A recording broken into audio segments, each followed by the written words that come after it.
Welcome, everyone. Welcome to today's event, the Politics of Platform Regulation with CIGI fellow Robert Gorwa.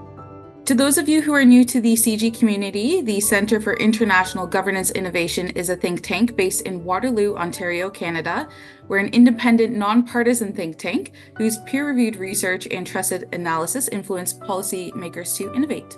We accomplish this through engaging a global network of experts and contributors, primarily tackling governance challenges and opportunities of data and transformative tech and their impact on society.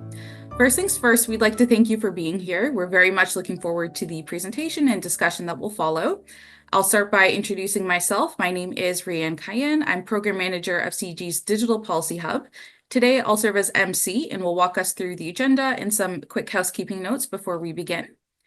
We're delighted to be joined by Robert Gorwa, postdoctoral researcher at the Berlin Social Science Center and CIGI Fellow. He is interested in high-impact forms of private and public regulation in the digital economy, with current projects addressing governance by intermediaries in the AI ecosystem, the politics of EU platform regulation, and the workings of automated content analysis in technically complex policy domains. You can learn more about him on his website, gorwa.ca. The links today will be popped into our chat. And today's event is to celebrate and hear more about his first book, The Politics of Platform Regulation.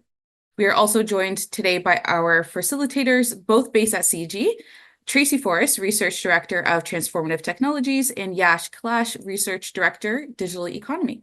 And without further ado, I will let Dr. Gorwa take over. Thank you so much, Rianne, Tracy, and Yash for having me here. It's a real honor and pleasure.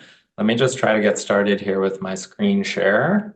Hi, everyone. Good morning to you all in Canada. Thanks again so much for having me here. My name is Robert Gorwa, as mentioned, and I'm a tech policy academic based in Berlin. And it's a real pleasure to be able to talk to you about my first book, which has been a real labor of love over the last 7 years or so. It's something I've been pursuing also in part first as a PhD student and also as a CIGI fellow. CIGI has been super helpful in this kind of long book journey, helping connect me to some folks in the CIGI network and to interviewees. I'll get into that later. But overall, this is my book, which is available open access and just came out from Oxford University Press. And I wanted to start today by reading or paraphrasing a little bit from the book. And I won't do this completely faithfully because as an academic, I kind of have a problem with brevity, like many academics do. And this anecdote, even though it was my attempt at being fun and funny, is still kind of long. But basically, one of the starting points for this book that motivated me was thinking through a kind of hypothetical scenario, which on one hand is something that we are all seeing every day, while on the other hand is also kind of maybe the classic problem for internet regulation, which is basically that you have some company that joins your market, that comes into your country. In this long anecdote, I call the company X. I promise that I did this before Elon Musk took Twitter over, but I kept it just for posterity's sake. A company called X enters some country, could be Canada, could be another Canada, anywhere in the world. And at some point, basically, it becomes more and more important for public life. So its products become more popular, people start using it, and whatever its specific functions are, this platform ends up having some kind of intermediary role in how people work, play, do stuff online. And another thing that we, of course, have seen a lot, not just in this hypothetical example, but in everyday life, is that often many of these technology companies seem to have issues with their business practices over time. So in this case, I was talking about a marketplace, which had various types of platforms attached to it. But let's say that part of this platform has really terrible moderation practices, and is allowing all sorts of problematic content, which is making intellectual property holders upset, as well as potentially damaging content, disinformation, child abuse imagery. So when you have this content on the platform, and over time, the public and policymakers start paying attention to it, what happens? So I sketch out this kind of, also at this point, I think, fairly classic story of different stakeholders in civil society, in journalism, in the media, writing about the issues of a certain platform and its business model, looking at how, for example, its content governance practices aren't great, looking at how it might be a monopoly, it might have other issues. Meanwhile, a kind of international politics sets into gear. So companies might start lobbying. They might start trying to build coalitions with like-minded academics. They might start trying to work together through industry associations and other companies to kind of influence policy. But yet, at some point, we can theoretically conceive in this hypothetical example that there is enough evidence of harm and there is enough demand for regulation in a country that something is going to happen. And basically what my book kind of set out to answer and to ask is like, what actually happens at that point? So when there are high levels of demand for a government to change the status quo somehow, what are the options available for different governments to actually do that? And what are the politics informing that? And I think, of course, this is a super, somewhat still timely question, even though I started thinking about this 7 years ago. We can just look to the really interesting ongoing stuff going on with the Telegram founder, Pavel Durov, in France, or the ongoing battle between Elon Musk and some actors in the executive branch of the Brazilian government to show that more and more governments around the world, or importantly, kind of sub-government actors, so law enforcement agencies, judicial officials, are trying to shape how the major platforms which kind of govern more and more of our lives set the rules and what actually they do. So in the next 20 minutes or so, I want to talk a little bit about this book. So the way I frame the project, the policy context, and some key definitions. So what I actually think platform regulation is.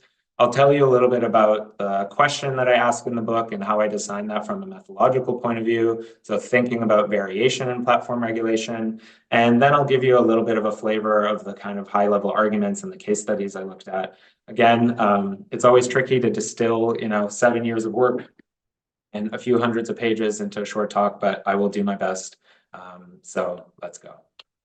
So where I want to start, and it's something I just alluded to, but it's with something that I, in my work over the last 6-7 years, have been calling platform governance, but others in industry and civil society, in policymaking circles, have developed a kind of wide vocabulary for. Some people are calling it trust and safety. Some people are calling it content moderation. But at the end of the day, whatever you call it, it's apparent that technology companies of various forms with various business models are governing big transnational online spaces, which I in this book call platforms. We can talk a little bit more about the definitions and how those fall short in various ways. But these are companies that create online spaces that bring together different parties and usually involve some kind of user-generated activity or content. And these tech companies are governing their spaces through architecture and design decisions, the way that the systems are actually designed. Increasingly, and this has been the form or the main focus of my work in the last 6 or 7 years, they have also been developing these sophisticated bureaucratic systems of rulemaking. That's often what people in media and communication call content moderation. Teams of employees, policy staff, that actually set specific rules on the kinds of things you can see on the right side or my right side of the slide that are not permitted on an online service, and therefore they might be policed. And legal scholars in particular have been looking at the increasingly complicated kind of administrative structures of policing and enforcement, both through automated systems that are scanning all of the content that you and I are uploading. We can get into that, how that works, how that falls short, maybe later or in the Q&A, as well as this kind of vast, sprawling, outsourced, globalized infrastructure of labor, of business process outsourcing, of workers that are in countries around the world that are actually looking at pieces of content that are being flagged by us, the users, and also automated systems. And the second jumping off point for the book is that, okay, we have that status quo. You can call it platform governance, you can call it trust and safety, you can call it content moderation. And I think it won't be news to any of us here that more and more government stakeholders around the world, and not just in places like the US or Canada or the EU, are getting upset with the companies and their leadership as to how these systems actually work. And partially, we can get into this. These things are complicated, multifaceted, socially embedded, so it's not just a tech story. But at the end of the day, there is a lot of problematic stuff, often illegal stuff that is happening in these online spaces, just as might be happening in offline spaces. And government pressure groups, as well as civil society, are trying to get companies to invest more resources, take these issues more seriously, and interestingly for me, as a kind of regulation scholar, to actually change their rules and to develop new forms of intervention in the space. So that's what I call platform regulation, which is a process through which government actors seek to shape the design, the architecture, the policies, and practices of platform companies around the capabilities, uses, and affordances of their services. So like I suggested, I see platform regulation here more as like a kind of political arena, a process where basically trust and safety is influenced or is attempted to be influenced by government stakeholders as well as other actors, civil society groups, what have you. And what I try to illustrate in this book, which I think is notable as one of the first kind of more empirical and policy studies oriented efforts to not just kind of map out this landscape, but also try to understand it a little bit empirically and how it has evolved. I want to show that this is an incredibly fast moving and very complicated area. And I think there's at least 4 kind of semi-overlapping, but also in some cases quite separate policy conversations that are going on that are often bucketed under this umbrella of platform regulation. So you have data protection regulation, you have platform labor, which increasingly also is about the rules and standards that platforms set, but usually pertaining to working conditions on mediated apps like Uber. You have competition policy, which is looking at more structural issues in the online ecosystem, but also, for example, at search engines and the way that search engines and other large gatekeeping platforms set rules around how they interact with complementers and other intermediaries. And then you also have content regulation. And that's really the focus of my work. And it's also an extremely, extremely rich area. And I would say at this point in time, there are a few people who are really fully expert in all of these overlapping and yet somewhat distinct sub-issue areas just in this one bucket of platform regulation. I think probably the oldest and most classic area here is copyright. There's been lots of great work, including by a number of people in the CIGI Fellows Network, on the politics of copyright enforcement and the way that online intermediaries have been involved in kind of enforcing that and also overseeing the global copyright regime at scale. And yet, there are still all of these parallel issue areas that have really increased in salience in the last 5 or 6 years, the so-called kind of techlash moment of the post-Trump presidency, where all of these other issue areas from online child abuse imagery, the potential issues around sexual content, disinformation, hate speech and incitement, violent extremism, are all, I think, quite interestingly developing little mini regimes, or what international relations scholars call regimes. So complicated kind of collections of different international standards or international political forums that are emerging around them, multi-stakeholder governance groups, and also increasingly state-led regulation. And potentially, the valences of all these specific areas are a bit different with different lead companies and also different third parties, where, for example, in the violent extremism space, you really have an important focus on law enforcement and counterterrorism groups, groups like the Global Internet Forum to Counterterrorism, which have emerged, bringing together platforms and law enforcement, while in, the disinformation governance space, there's a slightly different collection of groups and organizations, and maybe even key apps, where the valence is more, for example, in end-to-end encrypted apps. So anyway, I sketched this out in the first major part of my book, trying to kind of paint this weird and wonderful and crazy complicated landscape of informal regulation as well as increasingly formal regulation. And pardon me, it's getting a bit late in the day here, and yeah, my throat is dry. I haven't given too many talks since the summer, so hopefully my voice holds up. I'll try to drink water. So there you have it. I think that's the kind of background context for the book. And what I wanted to then do was think about the fact that while we have a growing number of state-led as well as kind of other informal and hybrid regulatory efforts that are emerging in this space, they're actually shaping the realities of platform governance on the ground. So as I suggested, this space is becoming a lot more complicated from a regulatory point of view. Where I jumped off, again, 6 or 7 years ago, I think this was definitely true then. We can talk about it. It's maybe slightly less true now. At that time, there was very little to no research by policy scholars and political scientists that was trying to go beyond just this kind of purely legal and normative analysis of the space. So of course, legal scholars have been doing amazing work unpacking specific regulatory initiatives and looking at how they might have issues for human rights, for example, or freedom of expression. But in terms of taking a step back, looking at the actual politics and the development of these different policies in different jurisdictions and thinking about why they're happening. So obviously not just from a kind of demand side, as I'll get into. So not just why policymakers think this is an important problem, but why actually certain countries are able to turn that demand into actual concrete regulation. That's, I guess, where I tried to jump in with this book, with the question of how, where, and why does platform regulation actually emerge? So I just teased it there, but one of my major interests was understanding better the political factors that are shaping the development of specific types of platform regulation and different types of strategies, and also how we might explain the differences in a comparative perspective of those strategies across different jurisdictions. And let me talk here a little bit more about the latter bucket. Maybe we'll get into some of the politics towards the end of the talk and also in the Q&A. But this was one of the first things that I was thinking through in my head, which is a kind of typology or at least rough spectrum of the types of interventions that we're seeing different governments take.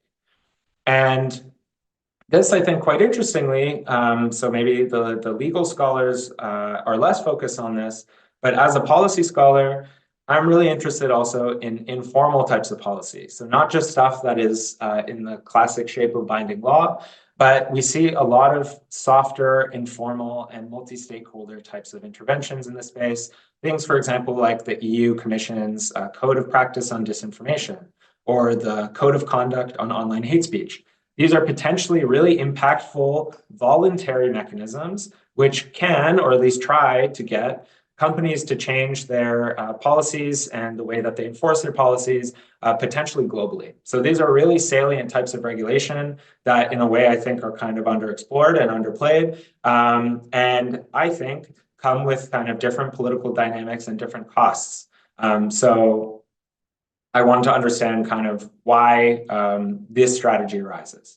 So these informal strategies, there's a whole kind of spectrum even within this category, but the most informal or the least formal set of strategies basically involves not creating anything new institutionally, but using kind of the established structures that you have, for example, trusted flagger programs where you can call up someone at a company and say, hey, I'm a policymaker in this jurisdiction or sub-state jurisdiction in this province, for example, and we have seen this instance of illegal content, please take it down.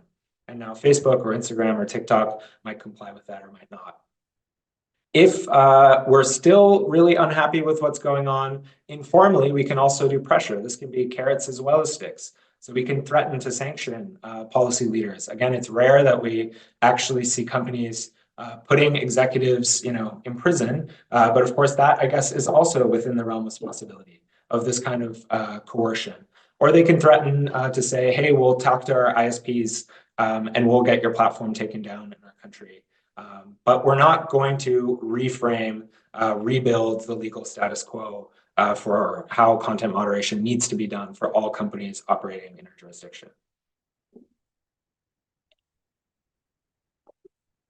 Then there's this kind of semi-formal or collaborative bucket. where we see some countries and even some policymakers inside certain countries, certain regulators, for example, trying to work with industry through specific policy fora, more co-regulatory arrangements.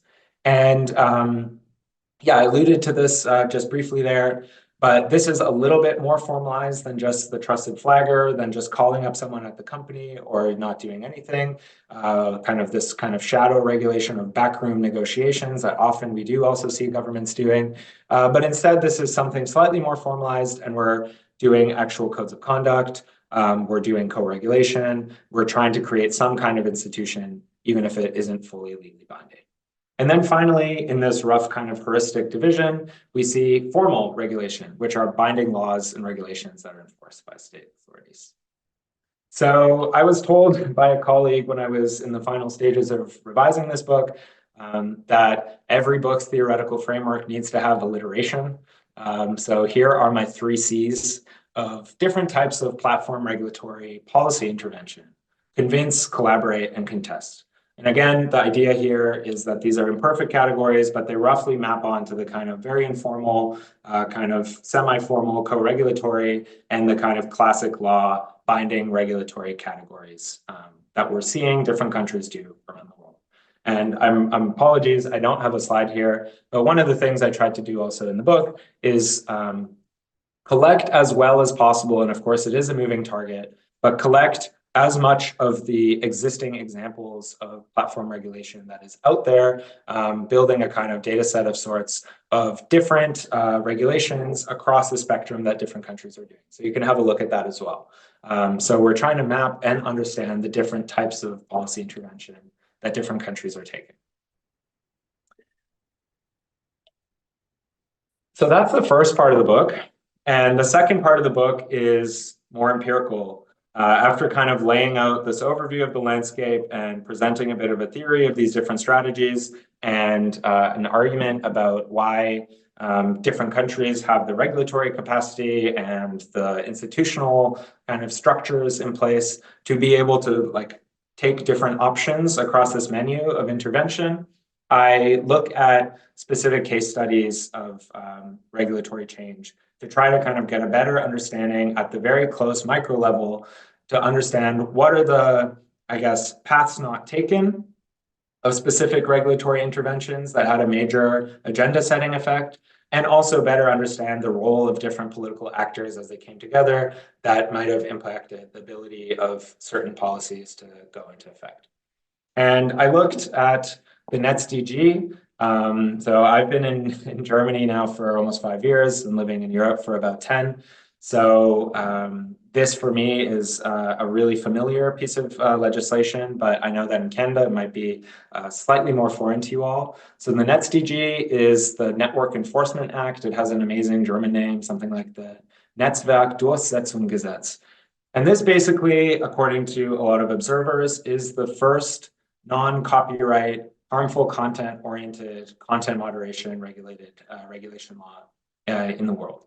And I trace this law, which began as a kind of voluntary code of conduct between the German Ministry of Justice and major platforms, Facebook, Twitter, Google, some others, before it was abandoned in 2017 in favor of a tougher solution, which was this NetzDG.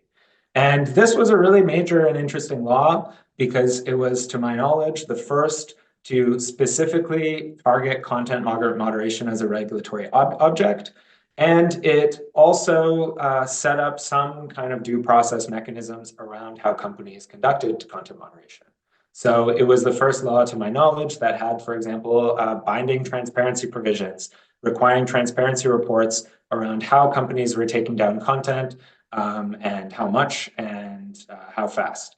And again, this is something that companies, or a lot of companies, did voluntarily within certain bounds, but we can talk a little bit about that later. It also was very politicized and controversial. One of the things that was in the law was a provision that companies would be potentially fined if there were systemic violations or multiple examples of them failing to take down content rapidly, aka within 24 hours after getting complaints from users or from trusted flaggers in the German government. So this was a really interesting law, and kind of, as some have argued, a path-breaking one which diffused then globally and had provisions that were adopted into various other international laws, also set the stage in important ways for the Digital Services Act, which is the EU's major regulation on platform governance that has just gone into effect. The second major example chapter that I look at is the example of the Christchurch shooting, which was a white supremacist terrorist attack in Christchurch, New Zealand in 2019. And the reason that this really terrible and tragic event is interesting to look at as a kind of content moderation scholar is that it led to two completely diverging policy responses, which both had the same stated objective of improving the, I guess, efficacy of industry's content removal and content moderation takedowns around particularly harmful content, violent extremist content. And they both had the same objective, but they did two very different things. So in Australia, they pushed through the legislature in like a record time, I think maybe less than a week, quite stringent reform of the liability regime. They reformed the criminal code through something called the Abhorrent Violent Material Act. And under this code, as the Conservative government of Australia was very happy to tell everyone after, not only would platforms that didn't comply by taking down content really rapidly upon request be slapped with huge fines, they could also potentially have personal sanctions against the executives, including jail time. So it's a really kind of big stick approach, a bit more coercive, but also a binding regulatory approach, which entailed some different responsibilities for the existing Australian regulators and had a few other bits and bobs as well. Well, meanwhile, in New Zealand, Jacinda Ardern's more left-wing Labour government did a collaborative international voluntary approach instead, something that became known as the Christchurch Call. And in working together with the French government, as well as major platforms, notably Microsoft and their president, Brad Smith, they developed this kind of voluntary non-binding charter, which actually really interestingly had major impact because it led to the institutionalization of this organization called the Global Internet Forum to Counter Terrorism, which is extremely impactful in terms of operating this technical infrastructure for automated content moderation, which all of us actually interact with behind the scenes every day, called the Global Internet Forum to Counter Terrorism. And I can talk a little bit about that. This is something I've written about quite a lot as well.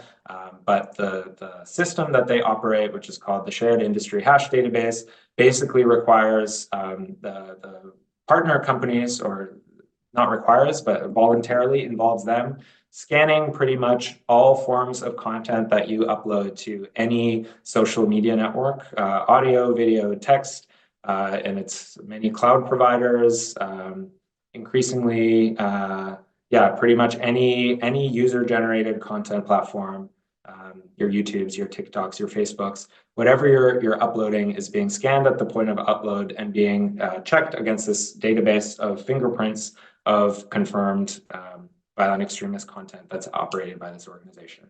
So again, a kind of in the shadows and yet really interesting and salient intervention. And then finally, I looked at Texas and Florida, some of the more recent developments in the US that are trying to shape the way that companies can do content moderation. And interestingly, these took a very different valence, where they're also really trying to intervene in what companies specifically are doing, but pushing from an opposite angle. We're actually trying to get less intervention rather than more. Although I also do talk about some bills that happened at the same time in California and New York, some of which are actually still going through the courts, and there have been some interesting decisions on recently, which were pushed through by Democratic governors and Democratic legislators that are trying to do kind of more similar things to Christchurch and SDG. So I'll wrap up in the next couple minutes, but I just want to give you a few more points on why I think these case studies matter. And on top of this, I'll just note that I have, well, I guess I'll get to the empirics, so maybe I won't do the spoiler yet. But yeah, the reason basically I was interested in these, and I think we as kind of scholars of tech policy and of content moderation and platform governance might be interested in these, is that in many ways, all of these different bills were actually like quite unlikely to ever happen, right? So of course, this is just a sample of major legislation that did actually come into effect. These aren't draft bills that never kind of made it into the legislature. But despite pretty heavy political and institutional obstacles in all three of these cases, all of these bills went at least into some point into law. So the NetsDG chapter is really one for the EU politics nerds. I won't get too into it, but the kind of short line summary is that the NetsDG entered into force in 2018, despite very broad agreement. Again, the counterfactuals are kind of hard to unpin here because it was never actually tested in court, but very broad agreement, including from internal communications in the European Commission, which I obtained, that this law was against European law and therefore should not have been allowed to happen. And there are various veto points in the European lawmaking structure, which are intended to prevent exactly this kind of legal fragmentation of certain member states going and doing stuff that goes against the broader European legal framework. And yet, for various political interesting reasons, which I hope you would read about if you're fascinated by this, the NetsDG still gets powered through the legislature by the German government and then has this kind of major ripple effect, being later justified as one of the reasons for the Digital Services Act, due to legal fragmentation that this and other similar laws that were then passed in France and Austria created in terms of uncertainty in the European bloc. And yet, again, many people think that this law actually is illegal, unconstitutional in Europe, and thus shouldn't have happened. And if the politics had played out slightly differently, wouldn't have happened. The other thing in Christchurch that's kind of related is other kind of slightly weirder, quirkier institutional hurdles. One of the big ones in Australia is that it just happens so fast. So we often hear this narrative that platforms are all powerful, that they are incredibly effective lobbyists, that it's very difficult to do regulation, which is potentially very costly to them and their business models that they don't want. And yet here we go. In Australia, they did it in under 2 weeks on the last day of Parliament. Interestingly, just like the NetsDG, also passed through on the last day of Parliament before a session. And they did it without major resistance from either the US or from the platforms, which, as I write about, and again, you can dive into that chapter if you're interested, seem to have been kind of caught flat-footed and didn't mobilize in time. And similarly, it's interesting in New Zealand, especially maybe for a Canadian audience, which is, as I've been following kind of from afar, tied up in various negotiations with platform companies around various types of platform-related rules, around online news, around various online harms. So we know in Canada that it isn't always easy to create a collaborative regulatory agreement with these powerful platform companies. New Zealand's a very small country. They don't have a lot of market power. How are they able to pull this off and arguably have an even bigger impact on global hate speech and violent extremism standards and enforcement, even more so than Australia through its actual formal legal framework? So how did this all happen? And again, without getting it too much, this is still recent history, and a lot of this is still unfolding and playing out in the courts. But in the US state level, as most of us know, there are very strong constitutional protections that are supposed to prevent exactly these types of bills. And you also have really interesting civil society politics happening where most of digital society is actually aligning itself with the industry interests and saying, hey, these bills have huge impacts for freedom of expression or unconstitutional. Nevertheless, various legislatures are still able to, despite resistance, initially put these bills through. And of course, as I talk about in this chapter, and I'm happy to talk about in the Q&A, of course, much will be determined by the courts and the judicial system in terms of the actual implementation of these bills and if they actually happen. And nonetheless, these things did go into force, at least somewhat briefly in the US. So I know I'm getting on time, and I've been almost working backwards here, but basically, this is kind of what I did. So this was my most ambitious empirical project. I spent a lot of years researching. I've actually seen on the participant list that there are some people in this room who are kind enough to talk to me for this project, policymakers, regulators, people in government. So yeah, thank you so much for being here and also for giving me your time. I'm a mainly qualitative researcher, so I looked at basically trying to get inside these different practices of policy development, these different processes, as much as I could. So first through interviews with policymakers, I did more than 75 interviews, as well as freedom of information access requests. And there's an appendix in the book that really goes in depth on these methods. And I can talk a little bit more about that later on how I did that, because I know I'm also getting at time. So I guess I'll skip through the kind of dense theoretical maneuvering that I do in terms of trying to explore these more structural political dimensions that I think are really important in shaping these different paths. I'm happy to talk about that more in the Q&A, or yeah, I hope you'll have a look at it in the book. And I guess the kind of thing that I'd like to leave you all on is what I think I have been trying to do in my work, and what I think also increasingly a number of colleagues are trying to do, relating to a kind of politics of platform regulation. And the argument that I make is that we need to think about this from a political perspective as well as just a legal one.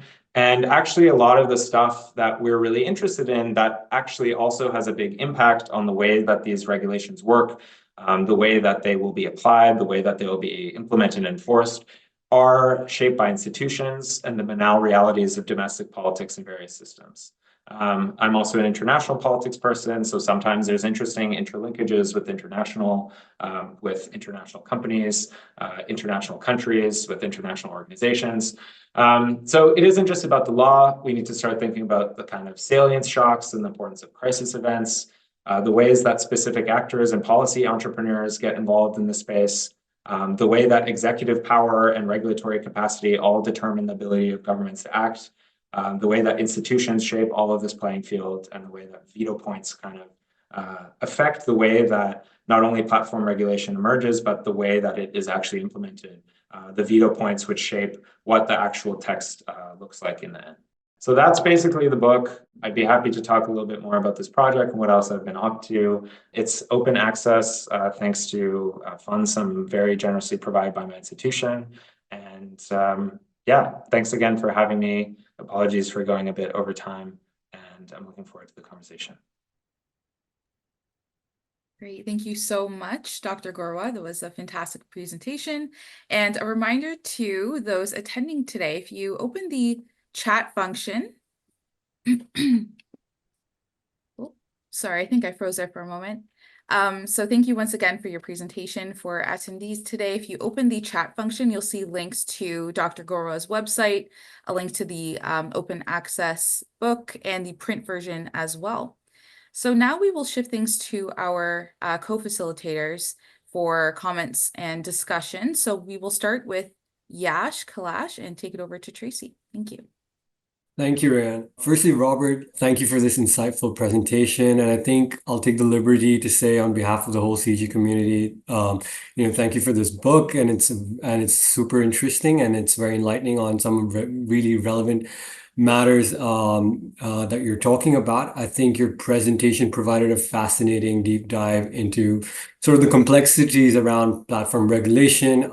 What particularly interested me, and I think is your tripartite framework around, I think collaborating, contesting, and convincing. It's very interesting. I think it kind of gives you a real clarity on how to understand these varied regulatory strategies that different governments and states are taking. So yeah, thank you for this, and I'll pass it on to my colleague, Tracy. Great. Yeah. And thank you, Yash. And thank you, Robert, for bringing us this compelling and engaging piece of literature, and for your highly informative presentation today, as Yash indicated. You provide us some lucid examples of the emergence of platform governance, starting with Trump and Zuckerberg, and you give us a useful definition of a platform, which was a digitally enabled product that mediates relationships between two or more parties, usually featuring technical elements that allow third parties to build upon it or interact with it. And I appreciated your useful reminders throughout the text of the developments in transparency and in a governance of technology. So, for example, the executive order on preventing online censorship that Trump issued following the label Twitter added to one of his tweets, which alleged the fraudulent voting was taking place via mail-in ballot. And in India, and in 2020, the executive order, which sought to ban TikTok, WeChat, and other apps developed by Chinese platform firms from app stores accessible in India. So the ground is shifting in platform governance, and your book captures the emerging trends shaping its future. So really appreciative of the immense effort that you put into capturing that wide sweeping view. And I also found it particularly insightful to learn that countries are moving into more direct forms of governance, and that these forms of governance are becoming more nuanced, they're becoming more complex and complicated for target companies to implement, and that you indicated this is leading to concerns of internet fragmentation. So thank you for all of that. And I am now going to move into my first question. So you helped us understand the world of platform policy as it exists today, and to develop empirical observation to drive strategic action that seeks to change it. And in the book, you argue that government actors seeking to shape how platform companies govern their services can do so by following the three broad strategies you just outlined in your presentation. So that was contest, collaborate, and convince. So I'm curious, have you given some thought to what are the most effective means by which governments can increase their own capacity to meaningfully withstand private platform resistance and lobbying? Yeah, Tracy and Yash, thank you so much for the comments, and again for reading this and engaging with it. As I think I mentioned on an earlier call, I've been kind of sitting in the ivory tower, so to speak, working on this for a long time, obviously in dialogue with civil society and industry, but very much focused in this tiny field, I guess increasingly large, but still small field of people working on content moderation and platform governance issues. So it's really awesome and encouraging to hear your comments also as others, working on other dimensions of tech policy. I think that's really awesome. And I think you just hit the nail on the head in terms of how can, the question of efficacy and how do we actually know what types of strategies are the most effective. So I recently, I've been getting more interested in this question of lobbying as well. I just published an article in the Internet Policy Review looking at platform lobbying on the Digital Services Act and some related EU strategies. But I think it's challenging because I guess my take from the book takes me into two parallel and maybe slightly opposed lines of reasoning on this. So one argument is basically that the way that you might insulate yourself from platform influence is by being as transparent as possible in the policymaking process. So trying to engage citizens, engage different interest groups, engage civil society deeply and meaningfully kind of early on. And hopefully have a lot of these conversations in the open where there's also some accountability. People can see what the kind of initial positions were and how they've evolved over time and how they have, have been shaped at various moments, potentially including after input from industry. And for example, in the EU, this is a major critique that we always see, where they have this incredibly complicated multi-phase legislative process with something that they call the trilogues. And basically the trilogue is a black box, and then at the end is the finished regulation, and people think that, okay, the trilogues are super susceptible to lobbying because that's this kind of crucial point where the sausage is made, and companies have a lot of resources to expend and can get better access than civil society. So I guess that stream of things, while on one hand, I do think that's that would be my gut answer, is to say, yeah, be transparent, be open, maybe try not to do as much as possible these kind of more opaque less accountable forms of decision making and try to be participatory in this design. That's one strategy. The other flip side that I think comes out of the book as well is like almost the polar opposite of that, where you have a government that has a lot of executive capacity. So like Australia, and they have a majority in the legislature. So they have a democratic mandate and they just move fast and break things, to take the classic Facebook style, right? And they say, you know what, we're not even going to do a consultation. We're just going to try to ram this through as fast as possible. And that's almost a different theory of how platform regulation is effective, because it's more about this is a tool in a toolbox that you're using to try to get leverage over companies. Because of course, the major, I guess, maybe limitation of my book is I'm really focusing just on the development of these rules. And then you could do a whole second book on like, okay, the rules have been written, now let's implement them. How do companies actually respond? And that is also super political and really crazy. And also, of course, very difficult to research. But yeah, once you have passed the rules, there's no guarantees that companies are going to actually comply, as many smaller market countries especially have discovered. So I guess, you know, one might say cynically, like one way to immunize yourself from lobbying is to move really fast and just try to push stuff through and get tools that you can get purchase on platforms in these debates. But again, in long term, I don't know if that's going to be like the most effective strategy for kind of rights respecting forms of platform regulation as well. Well, thank you for that very thoughtful response. And so Yash, I'm happy to jump in with my second question, or did you want to follow up on this one? No, Tracy, if you can go ahead, then I'll go for it. Okay, great. So Robert, your closing reflection it included a form of call to action around data collection and sharing. And you noted that there's like a lack of a robust, large scale and open data on virtually all matters of platform regulation. And I believe you proposed to run a survey to assess the preferences of regulators for specific types of policy change and to like illustrate these preferences in a historical and a comparative sense. My question is, what is stopping this data set from emerging? And why do you feel like having such a data set would be massively helpful to you and other researchers? Yeah, thanks so much for the question, Tracy. So I guess what I was thinking of there when I wrote that, and that's one of the sections that I revised fairly recently, kind of as this book was going to press, and I was thinking of a wish list of the types of things that I would love to see others do, and also maybe myself do, in terms of kind of pushing forward this, you know, politically inflected agenda for platform regulation research. And I think part of that, I guess, impulse just came out of the fact that I was just so tired. And I spent so much time researching these case studies, and my method is so incredibly time and labor intensive that, you know, each chapter probably took me a year to research, to really get access to policymakers, to get industry, to talk to me in key areas, to read all the policymaking documents, to you know, read as much of the local media as I could, just to figure out, you know, what exactly was going on, what the broader context was.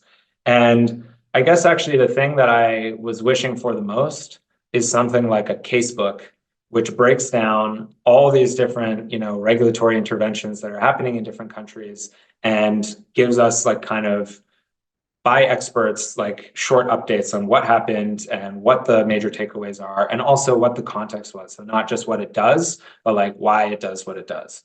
And of course, there are some data collection efforts out there. So part of the challenge is like the scope of definitions. I also see a question in the Q&A, which I'm happy to get to, which is about the term platform regulation, get to later. But, you know, there are some really good resources like the Stanford Intermediary Liability Map. It's called WILMAP, which I built on. But that has everything from like, you know, more standard telecommunications law, some intermediary liability stuff, intellectual property stuff that is just very general in structuring and doesn't necessarily kind of affect the baseline way that platforms are doing content moderation, for example. So something more focused that gives us more, I guess, easy to access information just about what the global state of play is, I think would be really helpful. But again, I'd be open to, I threw out a bunch of ideas there.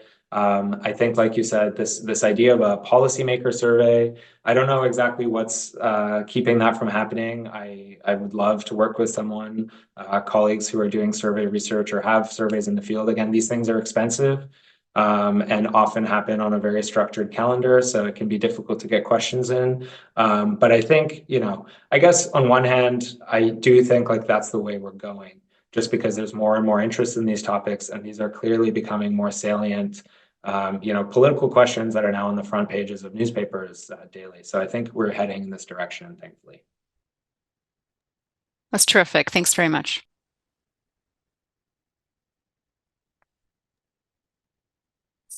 Thanks, Robert, for those answers. I think I'll just follow up with a couple of questions in mind. Firstly, I just wanted to understand if you could elaborate on how platform regulation is evolving essentially in non-Western contexts. And if you could give us a comparative understanding of that in terms of the strategies used by states in the non-Western context with say European counterparts. Yeah, thank you, Yash. No, I mean, that's obviously such an incredibly important question. And also, as I, mentioned just briefly before we jumped on this call or before the webinar started, I had high hopes to be able to kind of more concretely and empirically address this when I started this project. And due to pandemic and difficulties in travel, I wasn't really able to do this. But I do have a chapter in the book, I think it's the penultimate chapter, which is looking at China, Brazil, and India, and trying to, without my own primary research, but through conversations with colleagues and academic literature as well as media, to kind of apply the framework that I developed to those contexts. And I would love for people who are more expert in these specific countries. So for example, I look at India and Brazil, but Nigeria has interesting stuff going on. South Africa has interesting stuff going on. To kind of do these kinds of deep case studies and also, be in conversation with me as to what extent they see dynamics that are totally different or to what extent this rough typology holds. So I was trying to draft it with an eye to being over-inclusive, to hopefully allowing for a wide range of political systems. But of course, I think the specific dynamics are going to really differ. So one of the things that I write about is the ways that the kind of menu of potential options can be curtailed in different contexts. And one of the major things, right, and this is a kind of thing that's lurking behind the book, but it's the question of norms. And the way that different countries, of course, have not only different regulatory cultures, but especially if we're talking about online speech governance, harmful content, like I am mainly in my book, different norms, different cultures and legal traditions of dealing with that in different types of media. And of course, just various, very different potentially institutional dynamics, legal traditions, histories of colonialism, all sorts of complicated factors.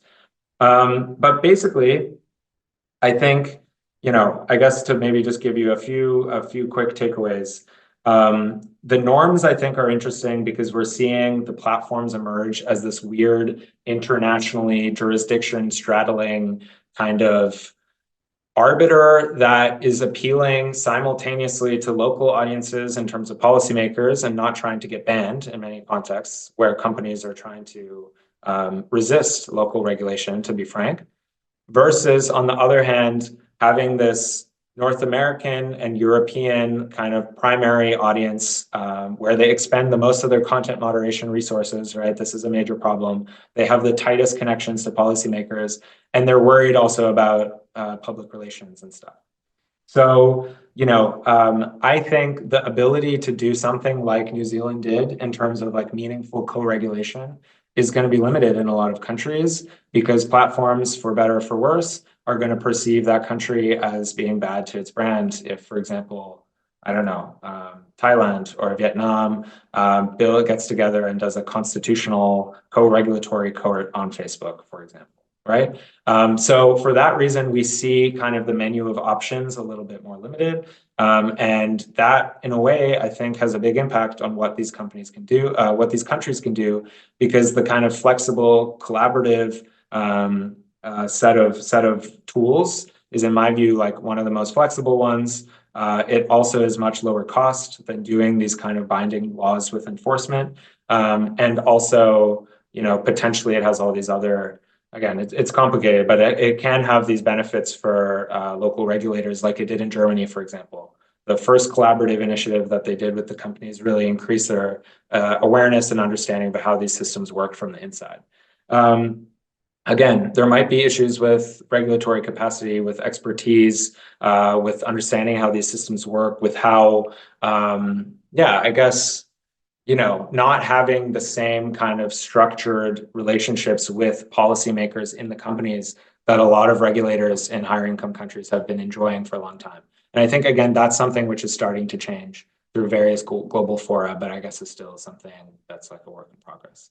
So anyway, yeah, thanks for raising that. I hope that gives us at least something to talk about a little bit more, or goes some way to answering your question. But yeah, I think it's obviously such a key aspect to this conversation right now. Yes, for sure. No, thank you for that answer. I think I'll follow up that with my final question, which is sort of looking into the future. So, based on your research, what do you see as the most significant emerging trend in platform regulation, say over the next decade, and especially with the advent of technological solutions like artificial intelligence, where do you see that intersection sort of developing into? Yeah, man, this is another great question, and of course, a really also difficult one to kind of be able to just summarize, the whole landscape, because I think so much of what we're seeing is really locally and regionally dependent. But to take a shot, I mean, the thing that I kind of end on in the conclusion is basically saying, like, first thing we're seeing is we're just getting way more of everything. We're getting more collaboration, we're getting more contestation, we're getting more of efforts of convincing, we're getting more and more high stakes interactions between governments and different types of platforms with different business models, big and small. So the Telegram case is just one example of that. But we're seeing, I guess, a lot of stuff happening. And I think that in itself is a really meaningful trend, because there's going to be more potentially jurisdictional fragmentation. There's more complexity in this landscape that companies need to manage, but also civil society, other stakeholders in the space need to manage. So I think, it's still not entirely clear also what the knock-on effects and the long-term effects of all of this different stuff that is happening are going to be. I think we can see early days, like some interesting things that are happening, at least following the kind of European model of like due process oriented platform regulation, like the DSA, or even you could say the AI Act, which is empowering this whole kind of slew of third parties, whether they be standards agencies or auditing companies, that are potentially going to become really important in actually kind of overseeing and enforcing these laws. And again, might be like a really important also kind of player in terms of lobbying and third-party influence in this ecosystem. But I guess maybe the last thing that I would say, and this is connecting to the technological question, also there's a question in the chat about the emerging role of AI, which we could approach from various different angles. But I guess what has been most interesting to me in the last year or so is thinking about all the different ways in which like more technology and better technology isn't going to solve these problems at a fundamental level.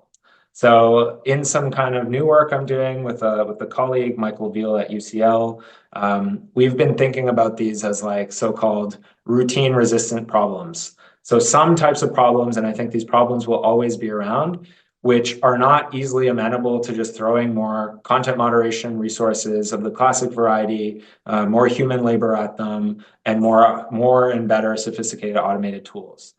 Because these are problems of basically expertise and concrete investigation. So the Telegram case is also an interesting one recently, because child safety is an area which for a long time has been really marked actually by kind of smaller scale, very detailed investigations.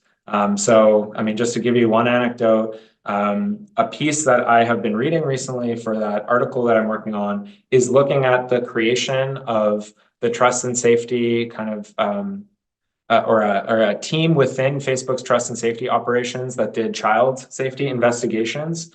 These are a lot of people who have law enforcement backgrounds or worked in child safety groups. And basically this team being set up to catch one person who was like a really known bad actor who was doing cyber stalking in the US and was being pursued by the FBI. So, if you think about the huge spectrum of different types of content that these companies are trying to police, that's at the very, very micro scale. This is not the automated scale. This is like investigators who are looking specifically almost in a more like threat intelligence or cybersecurity point of view, trying to look concretely at specific accounts, link network of accounts, look at IP addresses, look at metadata associated with them and figure out what they're doing.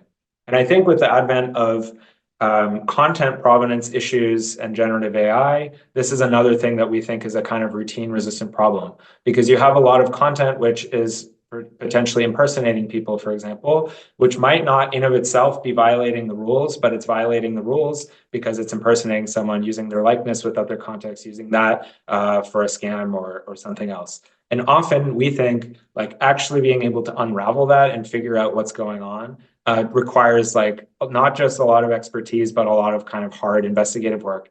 And the problem is that doesn't scale. So unless platforms are going to invest a lot more into that voluntarily, I think these kinds of political showdowns that we're even seeing now with the Durov case in Telegram, they're just going to become more and more common, and they're just going to intensify. And I think this is just going to be a really interesting space to watch in the years going forward. Thanks, Robert. Okay, thank you, Robert, and our co-facilitators for your commentary, engagement, your responses, Dr. Gorwa. So let's move now to audience questions. I believe you touched on quite a few that we have here, so I'm going to move to the terminology question. So I'll just read it out for the recording's sake. Hi, Robert. My question is, how did you decide to use the term platform regulation, given how it differs from platform governance? Is it because of the focus on government and the regulation, the governance of platforms? Also, the case studies mainly look at social media and the ones primarily used in the West. How do you see the implication of government regulation that brings transnational impact to other countries in Asia, for example, that probably have different values? Namely in the case of freedom of speech and the difference of what is legal and illegal. Yeah. Thanks so much for the question. I think it's a really good and an important one. And of course, academic hat on, I'm always really happy to get into the weeds on terminology. And I have somewhere probably in the first chapter or in the second chapter, I have a really long footnote that's probably 250 words that's specifically kind of answering this question and the differences between platform regulation and platform governance. So actually, I guess in my academic career, I was the best known. It's my best known article is called "What is Platform Governance?" And it's a bit strange maybe now that I'm using this word platform regulation. But in that article, I really tried to conceptualize platform governance as this very holistic and complex multifactorial system, which involves, as you suggest, Trevi, in the question, both the kind of governance by platforms, so the actual systems of rulemaking that they are implementing and enforcing and designing, as well as the governance of platforms by governments. So I chose platform regulation in short, just to really signal strongly that the book is really about the governance of platforms by governments specifically. So it's not a book that's looking at civil society strategies and the role of civil society in the space. It's not looking at third-party NGOs, other players, advertisers, other corporations, researchers, the media, journalists, etc. So very concretely, I'm just looking at kind of, I guess, one aspect of this already very complicated space. And that's why I chose that term.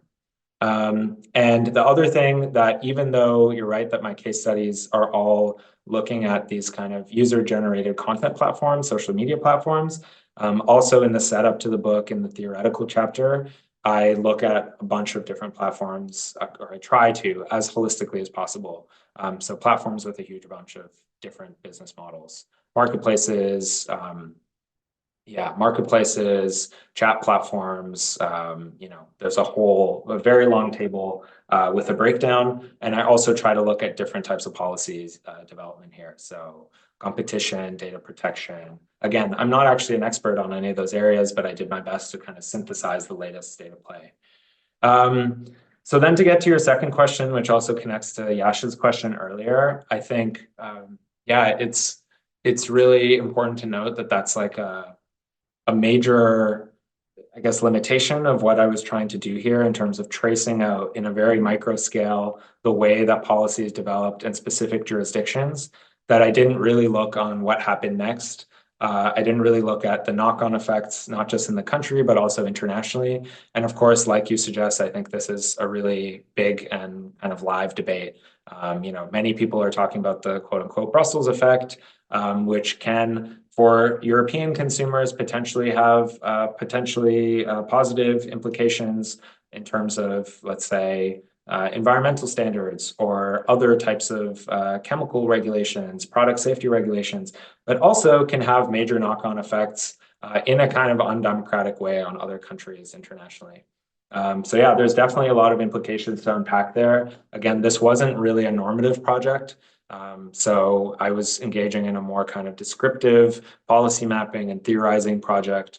Of course, there's so much great work on this, and I think, you yourself and other colleagues might be kind of working on this transnational rebound effect and other stuff more often. And it's something that I think is super important and I'd like to learn more about as well. Great, thank you very much. I'd like to welcome those who are here to pop some questions into the chat, but I have one as well, Dr. Gorwa. So you did mention that part of the information you received to inform your work was obtained through Freedom of Information Act requests, things like that. So for scholars who are perhaps looking at exploring some research questions within platform governance, what are some of the main hurdles that you had to jump through, obstacles to obtain information to inform your work? You also conducted quite a few interviews. So what is something that you wish was more open source that you could reference, or what do researchers in the space have to look forward to in regards to hurdles down the line? Ryan, thank you so much for asking that question. That's like a really great one, and something I'm really passionate about. I mean, there's a lot that we could say about the challenges of doing qualitative work in this space. There's been a lot that's been written about the way that companies are black boxes and are difficult to access. They often don't like to share data with researchers when we're talking, more kind of quantitatively oriented studies. They don't really love to talk to researchers for qualitative interview studies like my own. And when they do so, they often like to do so under certain conditions, such as not being attributed or having things off the record. So again, I mean, quickly, I'll just say that I did my best to kind of work around these hurdles as best as I could. Also, noting that when I started this project, I was a PhD. It's often difficult, just if you're not a super famous researcher, to get people to talk to you. But I was really lucky, just through conferences, through some industry gatherings, some weird projects I was involved with. When Facebook was trying to get, for example, more feedback on its global community standards when those were being made more public in 2018. I was lucky to be invited to a lot of those meetings and be able to interview some fairly senior people there. But I guess my maybe answer is that I think as a field, we are doing a lot of perhaps unnecessary kind of repetition, where we have this politics of access, which is really based on individual connections and contacts. And probably there's a lot of researchers out there who are talking to the same people, asking pretty much the same questions. So I wasn't able to do it for this book, but for another project I'm working on for future books, I would love to try to create some kind of archive of the interviews I did. And I would love if other people tried to do that too. Again, there's data protection concerns and some logistics to be ironed out. Maybe it needs to be embargoed for a period of time. But for example, if I were able to share all the transcripts of the interviews I took or all the notes from all the interviews I took with everybody as a resource that then other researchers could use, I think that would be really, really interesting and helpful. And also maybe would, help us archive something which is very much of a time, right? Where like already, the stuff that you might be asking or talking about in 2021 might be quite different to the stuff we're talking about now or not, but the people might be different. Some of the key issues of concern might be different. So I think I think there would be a lot of value to try to create qualitative as well as quantitative data sets. So anyway, I could nerd out on this all day, but in Europe, under the Digital Services Act, there are some legally encoded mechanisms for researcher access to data. And I've been in conversations, I haven't done anything yet, right? But even in the negotiation of that in the academic community in Europe, I was really hard pushing for kind of the ability to include kind of qualitative data as well somehow in this mechanism. Again, I don't know if it will really work out, but yeah, can you request interviews, for example, or send a survey to Facebook employees through this portal? Or is it more just in the classic mold of, hey, we want your data so we can run a study on, for example, patterns of information consumption by certain demographics around this election, right? There was this big voluntary project called Social Science One that Facebook was operating with some researchers, which then didn't work out. So yeah, I guess like that was very focused on a specific type of modality of research, computational social science. And I personally think also it would be really nice to do more as qualitative researchers to try to share resources. And exactly like you say, try to build up some kind of infrastructures that we can use to, just keep this research going forward. Fantastic. Thank you very much. Okay, so last call for any additional questions or comments. I'll give it maybe a moment or two for the chat to respond. Yeah, I'll just respond again to the question from B. Shackleton, and I will send a link in the chat. But it was about the role of AI for the platforms, governments, or other orgs with an insight in policy oversight and enforcement. So yeah, this is an interesting question. Depending on, I guess, what precisely you mean, I kind of looked at this. So I have a paper which I will share in the chat, which was written, it's a bit old now, but it was written during this period, really kind of unpacking some of the politics and the specific technical infrastructures that companies were doing for kind of policy enforcement across different areas.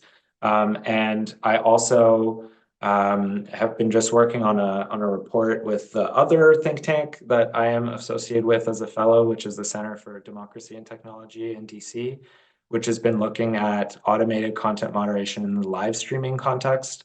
I could get into it, but this is a really interesting and challenging space, especially the focus of the report was on child safety. Because a lot of the automated technologies that have been used by industry just don't work on live video due to some technical constraints. So content fingerprinting, hashing technologies don't really work in the live context. So the report, which should be coming out in October or November, is kind of examining what all the other things are that industry is doing. And again, it's really interesting. So it is a lot of AI, it's a lot of investigations, also kind of more targeted human things, as I mentioned in the end of the Q&A. What I guess I'm not seeing, if this was part of the question, was like the way that there's more sophisticated kind of AI-informed forms of policy monitoring, as far as I know, by like government actors or agencies.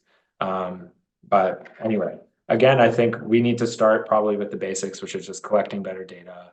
I know CIGI also for a long time, and I don't know to what extent it still is, was convening networks of civil servants to be in conversation with each other to try to build also some of these kind of oversight policy monitoring capacities in a structured way as well. So I think these kinds of things are really important and interesting.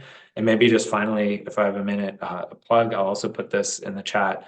I've been really interested in this question of like new types of platforms which are increasingly hosting AI systems. And these intermediaries, again, some of them are old, like GitHub, but some of them are new, like Hugging Face, are doing really interesting forms of platform governance as well, trying to develop policies around a lot of these same problems that we were just talking about, like how do you define hate speech? What is acceptable use? Except the difference is that these are like high-powered AI models that can then be downloaded and run locally on someone's machine and are hard to observe.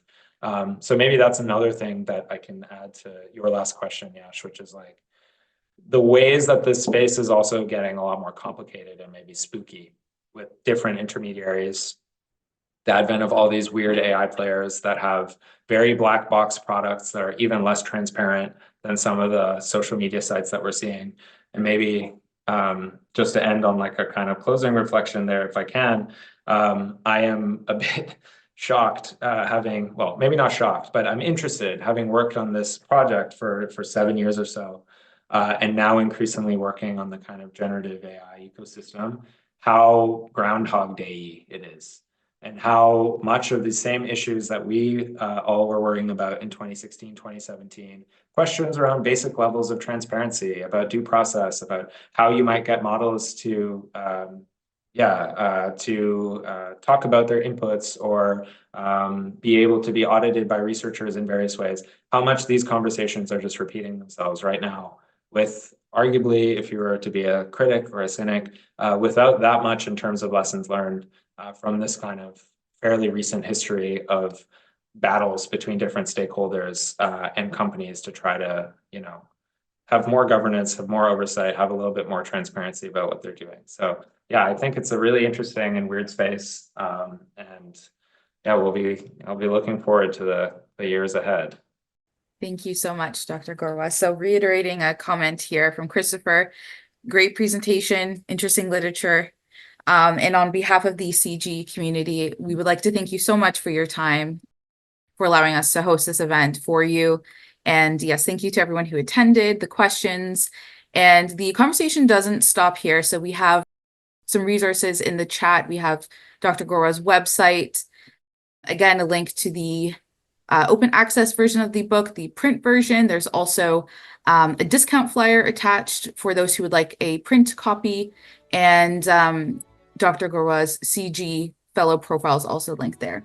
So thank you everyone for your time today. We very much appreciate it, and we look forward to the discussions that will follow as a result of the conversation here today. Thanks again so much. I really appreciate the invitation, you organizing this, and yeah, thanks again to everyone who made the time to join in.